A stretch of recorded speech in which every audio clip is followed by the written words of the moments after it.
তখন সে পৃথিবীর একমাত্র মানব, আমি একাকী মানবী।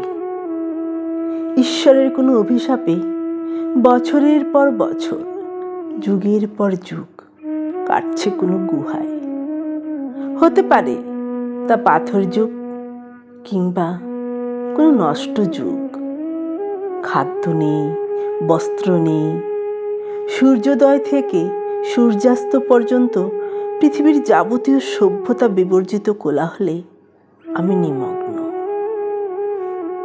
বলতে শিখেছি পাখির শিসের সাথে, কাঁদতে জেনেছি বৃষ্টির ভেজা চোখ দেখে, আকাশের রোদের সাথে পুড়তে শিখেছি, বাতাসের কাঁপনে বুঝেছি বুকের ধরফরানি। নদীর জলে চেয়ে চেয়ে এঁকেছি নিজের অবয়ব, হিমালয়ের খসে পড়া বরফ হাতে এই নগ্ন পৃথিবীতে পাগলের মতো খুঁজেছি উষ্ণতা। উত্তর মেরু থেকে দক্ষিণ মেরু ঘুরেছি একলাই। একদিন মেঘের পালকে ভর করে উড়ে এলো এক আদিম মানব।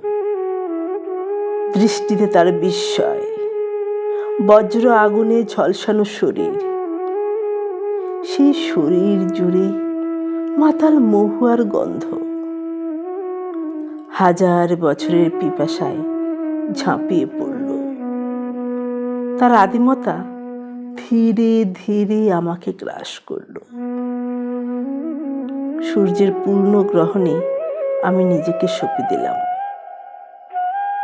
সেই প্রথম জানলাম নগ্ন পৃথিবীতে এসেছে বসন্ত। সেই প্রথম জানলাম নগ্ন পৃথিবীতে এসেছে বসন্ত।